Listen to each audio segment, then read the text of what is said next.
Donald ট্রাম্পের সাম্প্রতিক মধ্যপ্রাচ্য সফরের একটি বড় বৈশিষ্ট্য ছিল ইসরায়েল সফর না করেই যুক্তরাষ্ট্রে ফিরে যাওয়া, যা এক ঐতিহাসিক ব্যতিক্রম। বিশেষ করে তিনিই সেই নেতা যিনি 2017 সালে জেরুজালেমকে ইসরায়েলের রাজধানী হিসেবে স্বীকৃতি দিয়েছিলেন। এ সফর ঘিরে মধ্যপ্রাচ্যের রাজনীতিতে নতুন সমীকরণ তৈরি হয়েছে, যেখানে যুক্তরাষ্ট্রের কূটনৈতিক অবস্থান এবং আঞ্চলিক শক্তিগুলোর ভূমিকায় পরিবর্তন স্পষ্ট।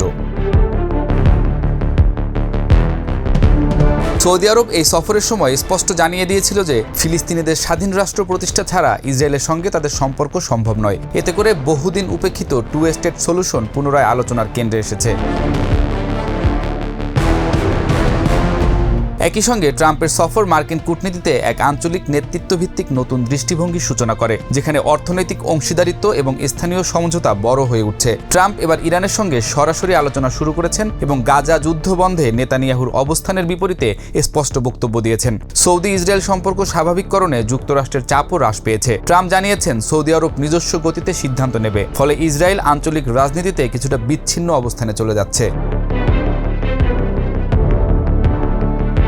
গাজা সংকট নিয়ে ট্রাম্প প্রশাসন একটি ব্যতিক্রমী কূটনৈতিক পন্থা গ্রহণ করে। তারা হামাসের সঙ্গে সরাসরি আলোচনা করে এবং মানবিক সহায়তার বিনিময়ে বন্দি মুক্তি নিশ্চিত করে। জাতিসংঘ ও মানবাধিকার সংস্থার তথ্য অনুযায়ী চলমান সংঘাতে গাজায় কয়েক হাজার মানুষ নিহত ও আহত হয়েছে এবং লক্ষাধিক মানুষ বাস্তুচ্যুত হয়েছে। এই পদক্ষেপ পশ্চিমা পররাষ্ট্রনীতির একটি নতুন ধারা উপস্থাপন করে, যেখানে সহানুভূতিশীল বাস্তববাদ স্পষ্ট।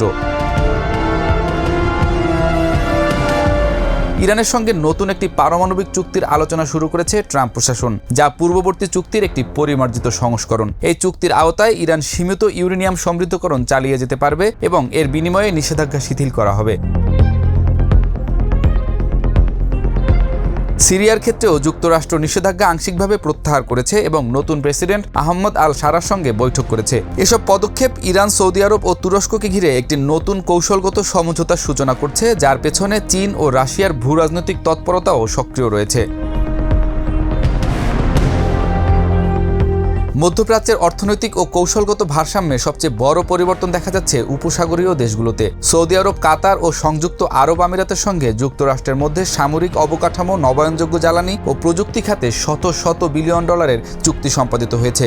এই দেশগুলো এখন কেবল তেল নির্ভর নয়, বরং প্রযুক্তি, জলবায়ু কূটনীতি এবং আঞ্চলিক ভূ রাজনীতিতেও কার্যকর ভূমিকা রাখছে।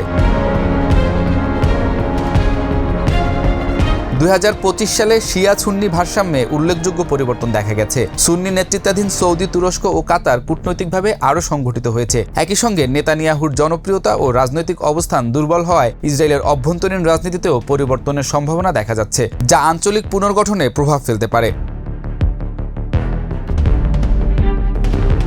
সবশেষে ট্রাম্প প্রশাসনের কূটনীতিতে এক ধরনের প্র্যাগম্যাটিক টার্ন স্পষ্ট হয়ে উঠেছে। তিনি নিজেকে ডিল মেকার ও পিস মেকার হিসেবে তুলে ধরছেন, যেখানে সামরিক হস্তক্ষেপের বদলে কৌশলগত সমঝোতা, বিনিয়োগ এবং আঞ্চলিক নেতৃত্বকেই অগ্রাধিকার দেওয়া হচ্ছে। এতে যুক্তরাষ্ট্রের একচেটিয়া ভূরাজনৈতিক প্রভাব কিছুটা কমলেও এটি এক নতুন ধরনের বাস্তববাদী কূটনৈতিক দৃষ্টিভঙ্গির সূচনা করছে।